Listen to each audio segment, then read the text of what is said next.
Sir party Telugu Desam party పుట్టి 43 సంవత్సరాలు అయింది, ఎలా అనిపిస్తుంది సార్? 43 సంవత్సరాలు అయింది పార్టీ పుట్టి, ఎలా అనిపిస్తుంది? 43 సంవత్సరాలు కాదు, ఇంకా 400 సంవత్సరాలు ఉంటుంది ఈ టీడీపీ పార్టీ. ఎన్టీ రామారావు గారి ముహూర్త బలము ఆ రోజు 1982 మార్చి 29 హైదరాబాద్ న్యూ ఎమ్మెల్యే క్వార్టర్స్లో ప్రకటించారు. ఆ ముహూర్త బలము ఇంకా 400 సంవత్సరాలు ఉన్న చెక్కు చెదరదు తెలుగుదేశం పార్టీ. చాలామంది తెలుగుదేశం పార్టీ లేకుండా చేయాలని చూశారు, కానీ వాళ్లే లేకుండా పోయారు. తెలుగుదేశం పార్టీ ఈ రాష్ట్రం ఉన్నంత వరకు ఉంటుంది. అంటే గతంలో పార్టీ బతకనివ్వకుండా ఉండడానికి నానా ప్రయత్నాలు చేశారు కదా, అయినా ఒడిదుడుకులు తట్టుకొని నిలబడింది కదా. ఇప్పుడు 164 సీట్లు వచ్చినాయి. గతంలో వైసీపీ నాయకులు అన్న 175 మేము వస్తాం, మా గవర్నమెంట్ 30 ఏళ్ళు ఉంటుందని అన్నారు కదా. వైసీపీ నాయకులు ఒక్క ఛాన్స్, జగన్ ఒక్క ఛాన్స్ అన్నాడు, రెండో ఛాన్స్ అడగల. ఆ ఒక్క ఛాన్స్ ఇచ్చేశారు. ఏది ఈయన పరిపాలన చూద్దామని మోసపోయారు. ఇక భవిష్యత్తులో జగన్ సీఎం అవడో ఆ ఒక్క ఛాన్స్లోనే దగ్గర 6 లక్షల కోట్లు వెనకేసుకున్నాడు. అవి లండన్ పంపించేశాడు. ఆ డబ్బుతో రాజకీయం చేయాలని చూస్తున్నాడు.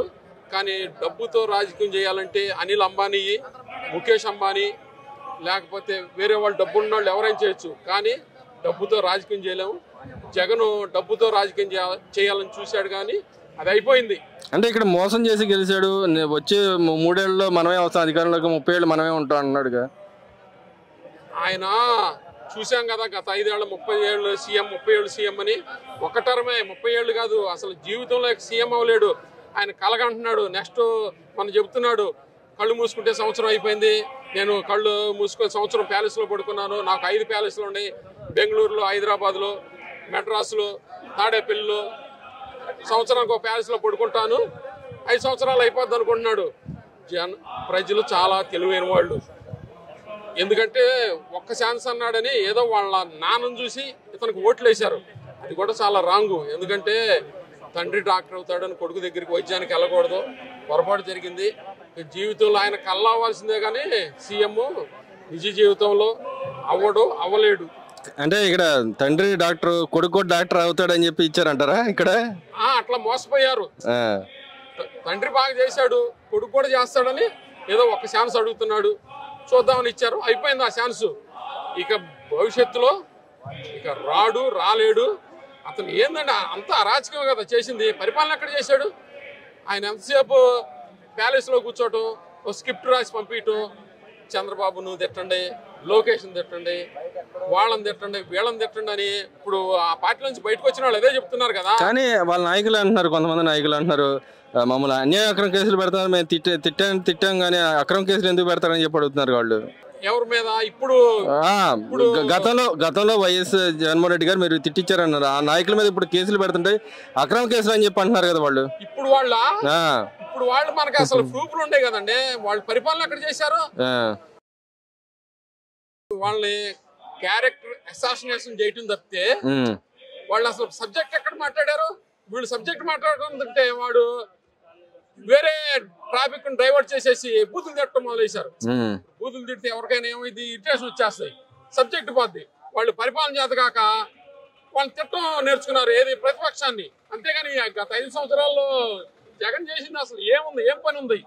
ఏదో కొద్ది సంక్షేమ పథకాలు అన్నాడు, ఆ సంక్షేమ పథకాలకు 2 లక్షల కోట్లు అయిందన్నాడు, పంచానన్నాడు. మరి ఈయన 9 లక్షల కోట్లు అప్పు కనపడింది, మిగతా 7 లక్షల కోట్లు ఏం చేశాడు? తినేశాడా? అంటే గవర్నమెంట్ చెబుతుంది 6 లక్షల కోట్లు అని చెబుతున్నా, మీరు 10 లక్షల కోట్లు అని అట్లా చెబుతున్నారు అంటున్నాడు. పార్లమెంట్ లో కూడా మొత్తం లెక్క తీస్తే 10 లక్షల కోట్ల 25,000 కోట్లు అప్పు రిలీజ్ చేశారు.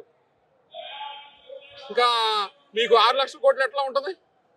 అంటే నిన్న సుప్రీంకోర్టులో ఒక తీర్పు వచ్చింది, ఏదైతే భావ స్వేచ్ఛ హక్కు గురించి మాట్లాడతా ఎవరైనా మాట్లాడితే వాళ్ళ మీద కేసులు పెడతానికి లేదు, కోర్టుగాను పోలీసులకి అధికారం ఉంది, ఇష్టం వచ్చినట్టు కేసులు పెడతానికి లేదని దాని మీద కూటమికి చంపపెట్టని చెప్పి వాళ్ళ నాయకులు మాట్లాడుతున్నారు కదా, దాన్ని ఎలా చూస్తారు? ఏమండి, గత 5 సంవత్సరాలు జగన్ చేసింది ఏంటి? వాళ్ళని తిట్టడం వీళ్ళని తిట్టడమే కదా. పరిపాలన ఎక్కడ చేశాడు? ఇప్పుడు హైకోర్టు అయినా సుప్రీంకోర్టు అయినా బాగా ప్రకటన చేయొచ్చు ఉంటది. అట్లా అని కుటుంబాలను తిడితే ఊరుకోరు కదా. అంటే కోర్టు కూడా అదే మాట ఇంకో కేసులో కూడా ఇంకో రకంగా చెప్పింది. ఎవరైతే వల్గర్ గా మాట్లాడే వాళ్ళని ఉపేక్షించేది లేదని చెప్పి కోర్టు కూడా చెప్పింది కదా, మరి ఈ రెండింటిని ఎలా బేరీ చేస్తారు మీరు? అంటే ఇప్పుడు కింద కోర్టు చెప్పింది హైకోర్టు చెప్పదు, హైకోర్టు చెప్పింది సుప్రీంకోర్టు చెప్పదు. కోర్టులు అంటే రకరకాల జడ్జీలు ఉంటారు. ఈ న్యాయస్థానం అనేది ఒక్కో తీర్పు ఒక్కొక్కరికి అన్వయించుకుంటున్నారు. అంతేగాని అంతిమంగా రాజ్యాంగంలో ఏముంది అదే ఫైనల్ అంతే. మరి వాళ్ళ నాయకులు అంటున్నారు కదా అక్రమ కేసులు కానీ ఈ చంపబెట్టు ఈ కూటమి ప్రభుత్వానికి. అక్రమ కేసులు పెడితే వైసీపీ నాయకులు 175 మంది లోపల ఉండాలి. ఏరి ఎవరున్నారు? 2-3. అక్రమ కేసులు సక్రమ కేసులు కాబట్టి ఆ 2-3 లోపల ఉన్నారు. లేకపోతే ఈ జైళ్లు చాలు అందరినీ లోపల పెడితే. మరి అదేవిధంగా విడుదల రజనీ గారి మీద నా మీద అక్రమ కేసులు పెడుతున్నారు, నేను ఎవరికి అన్యాయం చేయలేదని చెప్పి అంటుంది. ఏమండి, విడుదల రజనీ గారు వైద్య శాఖ మంత్రి చేశారు. అసలు జగన్ కి బుర్ర ఉండి వైద్య శాఖ ఇచ్చాడా లేదా అని మాకు అర్థం కావట్లా. ఆమె ఐటీ చదువుకుంది, ఐటీ శాఖ మంత్రి వాళ్ళు. వైద్య శాఖ మంత్రి ఎందుకు ఇచ్చాడు? బాగా తినమని ఇచ్చాడు. నువ్వు 50% తిను, నాకు 50% ఇవ్వమన్నాడు. విడుదల రజనీ గారు దగ్గర 1000 కోట్లు అవినీతి చేశారు. 500 కోట్లు జగన్కి వెళ్ళి 500 కోట్లు విడుదల రజనీ దగ్గరికి వెళ్ళి పబ్లిక్ గా దొరికింది, కేసు పెట్టారు. నువ్వు కేసు ఎదుర్కో. నీ దగ్గర నిజాయితీ ఉంటే, ఇప్పుడు కూటమి ప్రభుత్వం అంతకుముందు టీడీపీ వాళ్ళు కేసులు పెడితే నిజాయితీగా ఎదుర్కొన్నారు. ఇట్లా రోడ్డు పడలేదుగా. కానీ అంటుంది కదా నా మీద ఎంపీ గారికి కావాలని చేస్తున్నాడని చెప్పి అంటుంది కదా, నిజంగానే ఆయన చేస్తున్నాడా? అదంతా రాజకీయం అండి. ప్రజలు అన్నీ తెలుసుకున్నారు. ఇప్పుడు అంత పిచ్చోళ్ళు ఎవరు లేరు. ప్రజలు అంత రాజకీయంగా ఏదో ఒకటి మాట్లాడాలి కాబట్టి మాట్లాడుతుంది. అంతేగాని విడుదల రజనీ నీకు రాజకీయాల్లో రాకముందు ఆస్తి ఎంత, ఈ రోజు ఆస్తి ఎంత విడుదల రజనీది? ఈ రోజు 1000 కోట్లు విడుదల రజనీ ఆస్తి. నీకు రాజకీయాల్లో రాకముందు ఎంత ఉంది? ఒక 50 కోట్లు ఉంది. 950 కోట్లు ఎక్కడి నుంచి వచ్చినాయి? నువ్వు అక్రమంగా సంపాదించకపోతే. అంటే మరి ఎట్లా చెప్తుంది కూటమి ప్రభుత్వం నా మీద దాడి చేపిస్తున్నారని చెప్పి చెబుతుంది ఆమె. ఏమంటే ఇప్పుడు అదేదో సామెత ఉంది, అది చెప్పొచ్చు లేదు. మొగుళ్ళు కొట్టి మొగసాలకు ఎక్కి ఏడ్చిందంట. అట్లా ఉంది విడుదల రజనీ చెప్పే మాటలు. గతంలో ఏదైతే వివేకానంద రెడ్డి కేసులో అవినాష్ రెడ్డి గారి మీద పెట్టిన కేసులన్నీ వెనక్కి తీసుకుంది. ఈ గవర్నమెంట్ వచ్చిన తర్వాత ఏదైతే అక్రమం జరిగింది ఆయన వెనకాల ఉన్నాడని చెప్పి చెబుతుంది కదా, అఫిడవిట్ దాఖలు చేసిన కోర్టులు దాన్ని ఎలా చూస్తారు? వివేకానంద రెడ్డి హత్య కేసులో అవినాష్ రెడ్డి వెనకాల ఉన్నాడు, ఆయనే ముఖ్య పాత్ర అని చెప్పి గతంలో చెప్పారు. కానీ అది కాదు అని చెప్పి వాళ్ళు వైఎస్ఆర్ గవర్నమెంట్ లో వాళ్ళ అధికారుల మీద కేసులు పెట్టిన దాఖలాలు ఉన్నాయి. కానీ ఇప్పుడు ఈ గవర్నమెంట్ వచ్చిన తర్వాత, అధికార కూటమి వచ్చిన తర్వాత అది తప్పు, అధికారుల మీద పెట్టిన కేసులన్నీ తప్పు, దీని వెనకాల అవినాష్ రెడ్డి ఉన్నాడని చెప్పి అఫిడవిట్ దాఖలు చేసింది. దాన్ని ఎలా చూస్తారు? ఏమండి, అవినాష్ రెడ్డి వివేకానంద రెడ్డి హత్య జరిగినప్పుడు హత్య వాళ్ళు చేసి తెల్లారి అప్పుడు ఎలక్షన్లో మార్చిలో హత్య జరిగింది, ఏప్రిల్లో ఎలక్షన్లో నారాసుర రక్త చరిత్ర అని ఏది కత్తి పట్టుకొని సాక్షి పేపర్లో వేశారు. తర్వాత ఎలక్షన్లు వచ్చినాయి. అంతలోకి ఏబి వెంకటేశ్వరరావు దాన్ని ఏదో టేకప్ చేసేసరికి ఈ గవర్నమెంట్ మారేసరికి ఏబి వెంకటేశ్వరరావుని పంపించేశారు. గత 5 సంవత్సరాల నుంచి అసలు ఆ సొంత బాబాయ్ వివేకానంద రెడ్డి కానీ ఏమన్నా హత్య గురించి ఒక్క ఇంచన్న ముందుకు పోయిందా? ఎందుకంటే చేసింది వాళ్లే కాబట్టి గప్చుపుగా మెదలకుండా ఊరుకున్నారు. ఈ గవర్నమెంట్ వచ్చినాక మళ్ళీ దాన్ని తిరగదోడుతున్నారు. ఇప్పటికైనా అరెస్ట్ చేసే అవకాశం ఉందంటారు ఆయన? 100% వివేకానంద రెడ్డి వెనకమాల ఎవరున్నారో అందరూ బయటికి వస్తారు. అంటే హత్య కానీ ఏదన్నా క్రిమినల్ కేసులు చేసిన వాడు కానీ తాత్కాలికంగా తప్పించుకోవచ్చు, కానీ ఎప్పటికైనా శిక్ష అనుభవించాల్సిందే. ఇది చరిత్ర చెబుతున్న సత్యం. అదేవిధంగా ఎంపీ లావు శ్రీకృష్ణదేవరాయలుగా దాదాపు లెక్కర్ స్కామ్ లో 18,000 కోట్ల స్కామ్ జరిగింది. ఈడీ దాని మీద విచారణ జరపాలని చెప్పి అడుగుతున్నాడు సిబిఐ, ఈడీ. దాన్ని ఎలా చూస్తారు మీరు? లావు కృష్ణదేవరాయలు చాలా తప్పు చెప్పాడండి, 4,000 కోట్లని. కానీ 1,00,000 కోట్ల అవినీతి జరిగింది లెక్కర్ స్కామ్ లో. ఎక్కడన్నా డిజిటల్ పేమెంట్ అమలు చేశాడా? ఆయనే సొంత బ్రాండ్లు ఆయనే తయారు చేయటం, ఆయనే అమ్ముకోవటం, ఆ డబ్బు విదేశాలకు పంపించేశాడు. 4,000 కోట్లు కాదండి శ్రీకృష్ణదేవరాయలు, 18,000 కోట్లు. 18,000 కోట్లు కాదు, 1,00,000 కోట్లు అవినీతి జరిగింది లెక్కర్ స్కామ్ లో. ఒక్క లెక్కర్ స్కామ్ లోనే. ఇంకా మిగతా వాటిలో ఎంత జరిగిందో అందుకనే 6 లక్షల కోట్లు నొక్కేశాడు జగన్ 5 ఏళ్ల అధికారంలో. అది మరి ఈ గవర్నమెంట్ వెలికితీస్తుంది అంటారు 6 లక్షల కోట్లు? 6 లక్షల కోట్లు అంటే ఇక్కడ ఒక సమస్య ఉందండి గవర్నమెంట్ కి. ఏంటంటే ఇప్పుడు మనం విజనరీ నాయకుడు ముఖ్యమంత్రి అయ్యాడు. ఈయన ఏంటంటే కొంచెం డెవలప్మెంట్ చేయాలి. ఇప్పుడు ఈ కేసులు వీటి మీద పడితే ఈ డెవలప్మెంట్ దెబ్బతింటదేమోనని కొంచెం లేటుగా వాటిని వెలికి తీస్తారు. ఈలోపు మనం చూస్తున్నాం కదా, చంద్రబాబు గారు, లోకేష్ గారు రోజుకి 18 గంటలు కష్టపడి ఆ ఉద్యోగస్తులు, కంపెనీలు, డెవలప్మెంట్ దీని మీద పడి దాన్ని కొంచెం నెగ్లెక్ట్ చేశారు. కానీ తప్పు చేసిన వాడు ఎవడైనా శిక్ష అనుభవించక తప్పదు. అంటే ఇప్పుడు కొంతమంది నాయకులు వీటికి భయపడే హాస్పిటల్ చుట్టూ తిరుగుతున్నారంటారా? కన్ఫామ్.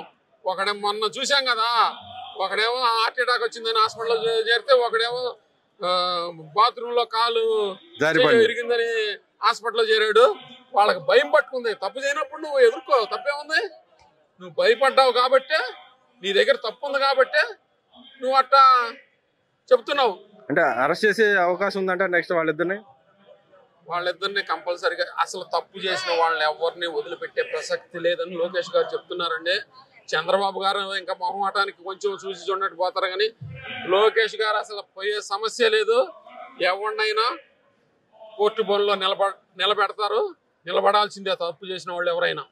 అంటే ఇక్కడ పార్టీకి సంబంధించిన కేసుల్లో అక్రమంగా లాయర్లకి 2.5 కోట్లు దాదాపు ఇచ్చారని చెప్పి ఎలిగేషన్ చేస్తుంది. దాన్ని ఎలా చూస్తారు? ఎవరో చేసింది? టీడీపీ.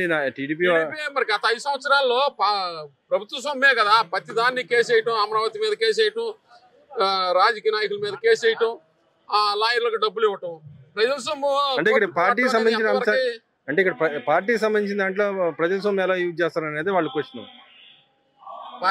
పార్టీకి సంబంధించిన కేసుల్లో లాయర్లకి గవర్నమెంట్ సొమ్ము ఎలా ఇస్తారని చెప్పి అడుగుతున్నారు. జగన్ చేసిన తప్పదే కదా. అంటే ఈ గవర్నమెంట్ చేస్తుందని చెప్పి చెప్తున్నారు వాళ్ళు. ఏమండి, అసలు దొంగతనం చేసి పారిపోతా మంచివాడు ఎమ్మడ పడుతున్నాడు దొంగ అని. ఎందుకు? వీడు దొంగతనం మాసిపోవటానికి. అంతేగాని ఎప్పటికైనా ఈ దొంగ దొరుకుతాడు. ఏదో తాత్కాలికంగా ఏదో జిమ్మిక్కులు చేస్తున్నాడు, ఆ జిమ్మిక్కులు ఏం పనిచేయవు. అంటే అప్పు చేసి డెవలప్మెంట్ చేయాల్సిన అవసరం లేదు కానీ అంటున్నారు. ఈ గవర్నమెంట్ వచ్చిన ఆల్రెడీ 1,00,000 కోట్ల పైన అప్పు చేసిందని చెప్పి అంటున్నారు. నిజంగానే 1,00,000 కోట్ల పైన అప్పు చేసిందా? నాకు తెలిసి ఒక 50,000 కోట్లు అప్పు చేసింది. మరి పెట్టెళ్ళాడుగా, వడ్డీలు ఎవరు కడతారు? 10 లక్షల కోట్లు అప్పు చేసిపోయాడు కదా, నాకు సంబంధం లేదని.